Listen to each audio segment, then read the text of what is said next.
Thousands of Haitians are standing against their government and telling the U.S. to stay out of Haiti.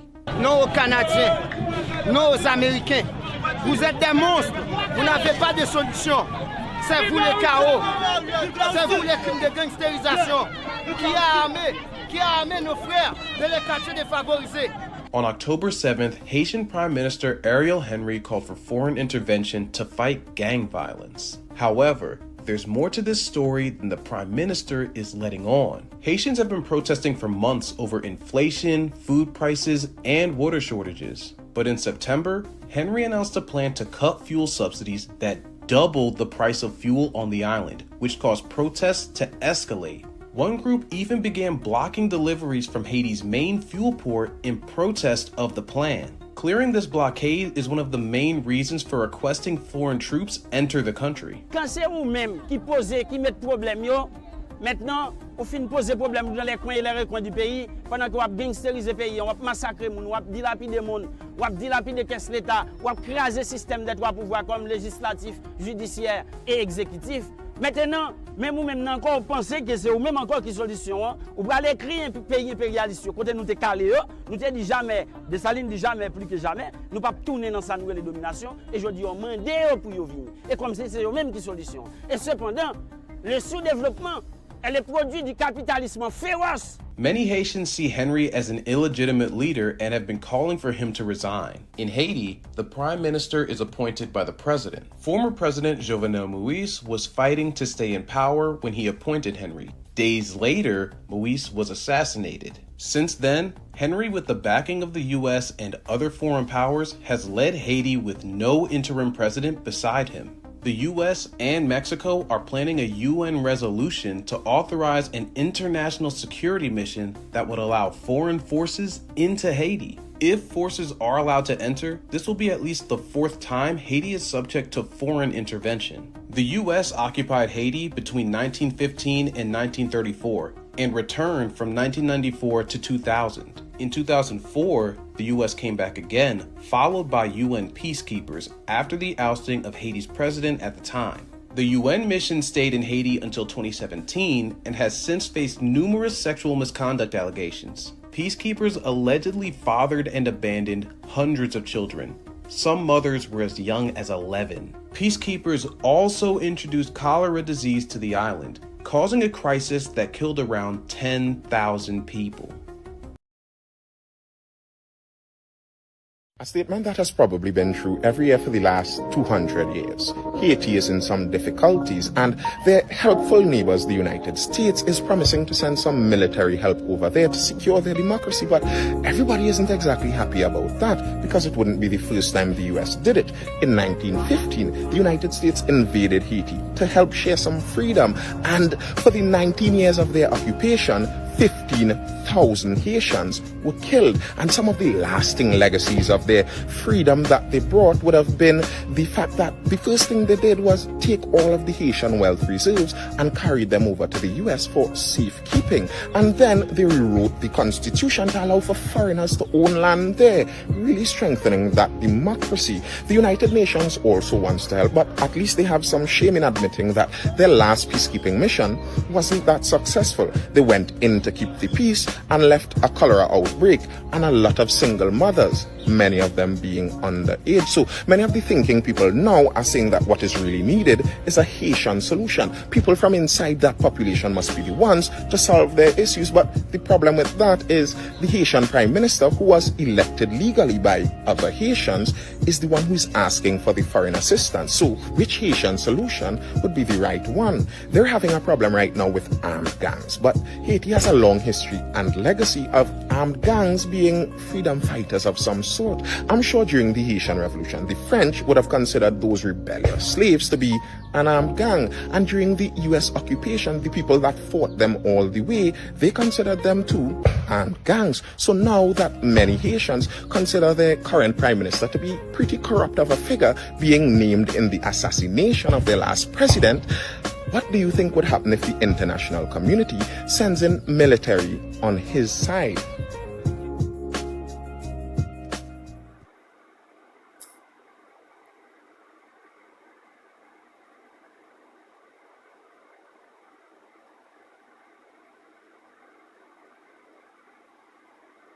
In Port-au-Prince, they shield their eyes from the beating sun, but it is not the sun that comes for them.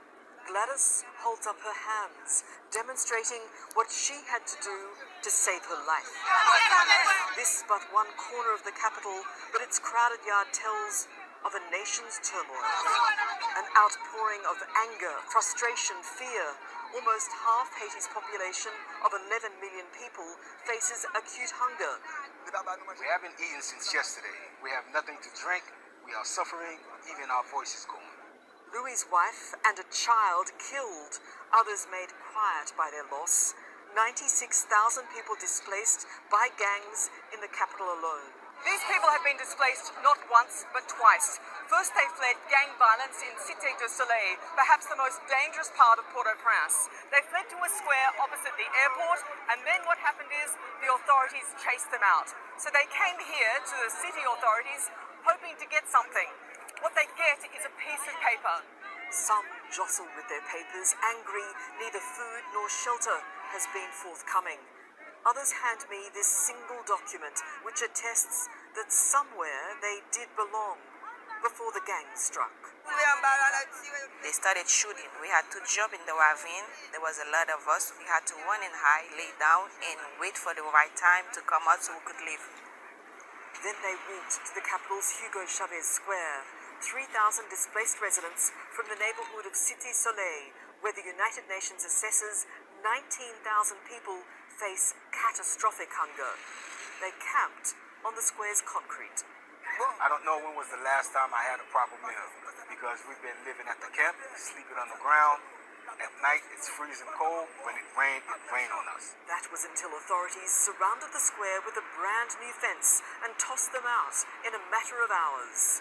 I ask where they will sleep tonight.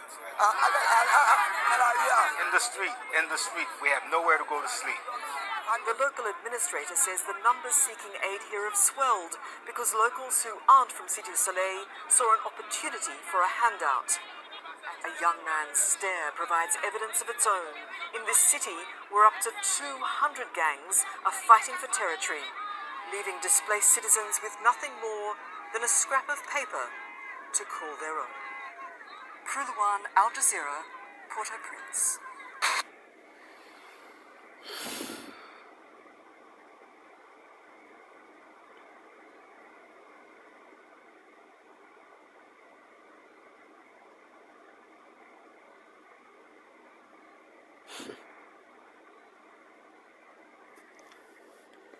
You see all these people operate.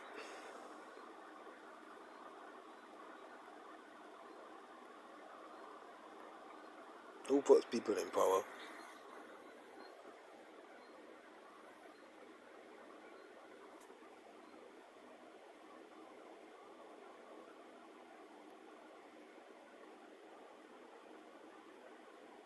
Yeah, CFC, blah, blah, blah, blah, blah. Now, let me get some biblical prophecy here.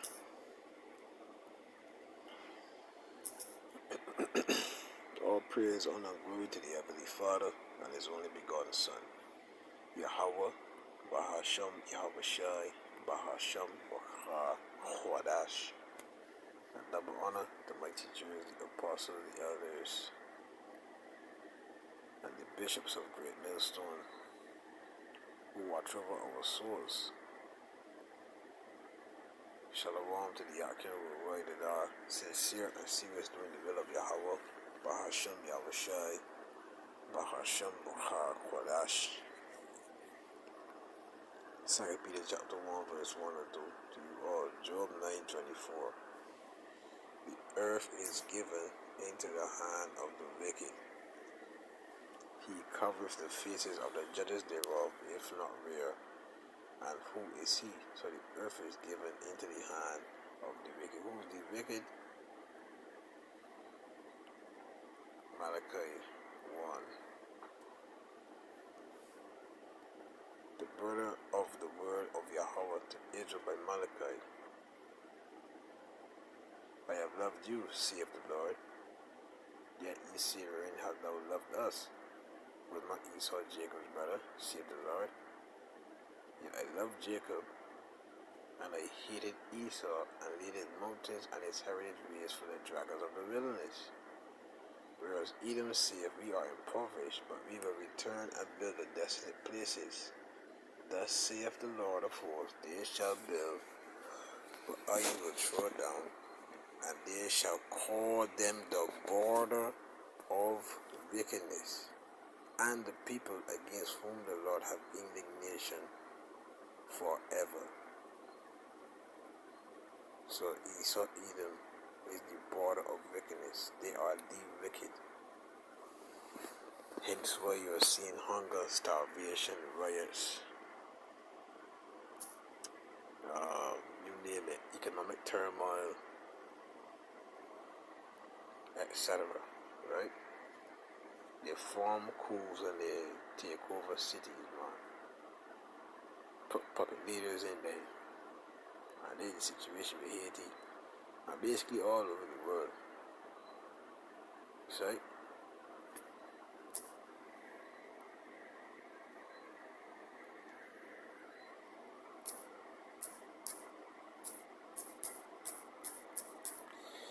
And all that means that these nations can rise up against Esau, Edom, just now, man. Take it light. Because they know who the true enemy is.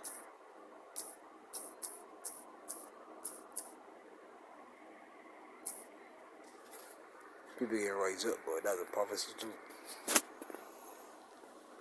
You know, this is the book of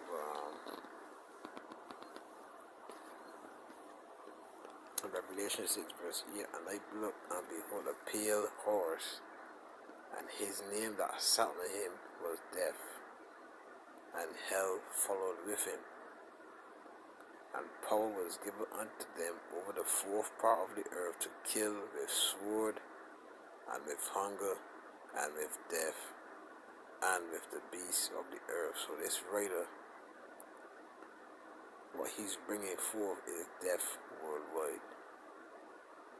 Hell followed with him. Destruction is what he brings. You see? He's going to kill with his sword, with his technology, his weapons. With hunger, he's going to cause food shortages, hence the truck strikes. Right? Empty shelves in supermarkets, rising cost of living, and with death, and with the beasts of the earth. Because he has created things in labs. He is the harbinger of death. Right? The destroyer of worlds, that's I forget what that man name. Right?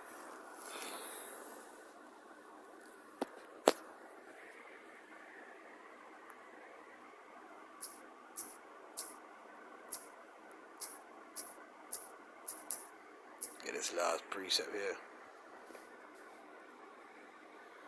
Habakkuk 2 verse 7. You know what? Let me go a little bit.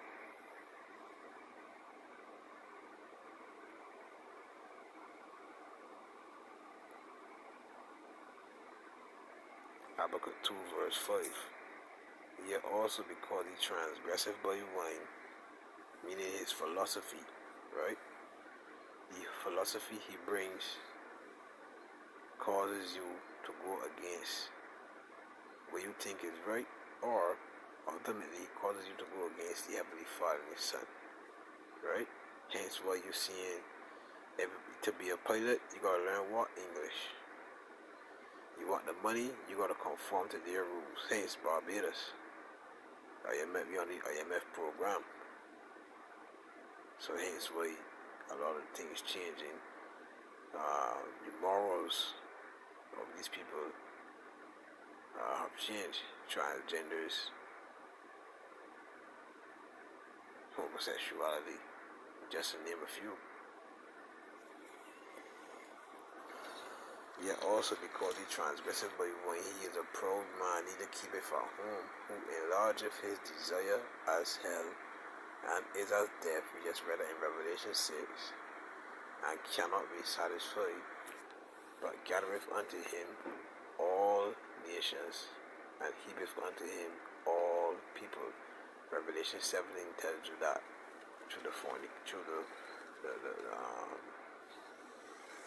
through through the wine.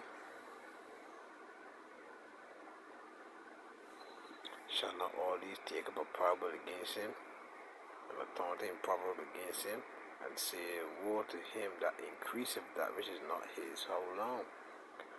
And to him that ladeth himself with thick clay.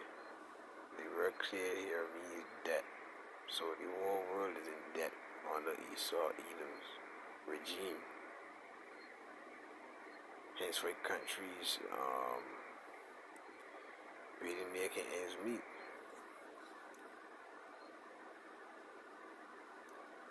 Verse 7.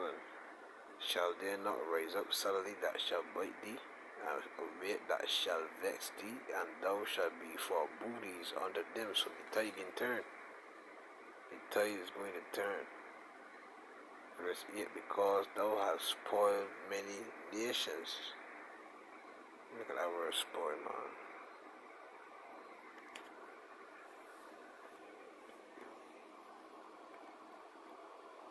Shalal.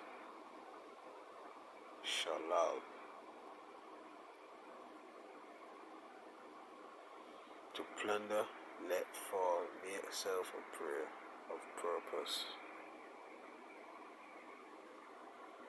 To be plundered. To spoil, plunder, take, spoil. So they have plundered these nations economically, you see?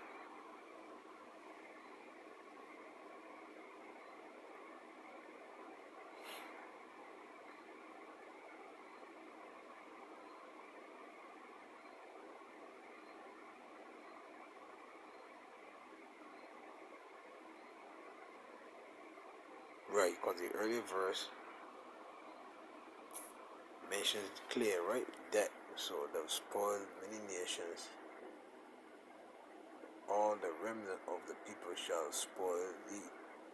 So they in turn will be plundered. They in turn will be destroyed. Because of men's blood, and for the violence of the land, of the city, and of all that dwell therein. You've seen some examples here. Amen. In Haiti and other places in the world, big man. You ain't get here yet in this little island Barbados, but I tell you, it will come. It will happen.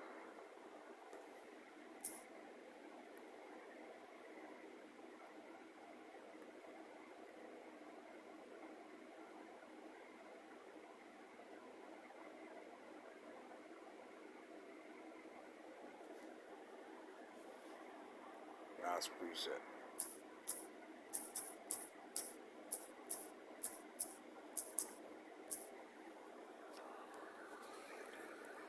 Nahum 3:1. Woe to the bloody city, which is America, right? It is all full of lies and robbery. The prey departeth not. So they're still destroying people's lives,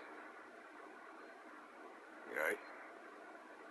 And they're about to unleash the charagma upon the world, because they want total control. Hence why they're bringing down the economies worldwide, that they can have full power. But once they get that full power, right, you all are going to be slaves. Again, that's their dream. That's what the NWO is about. See?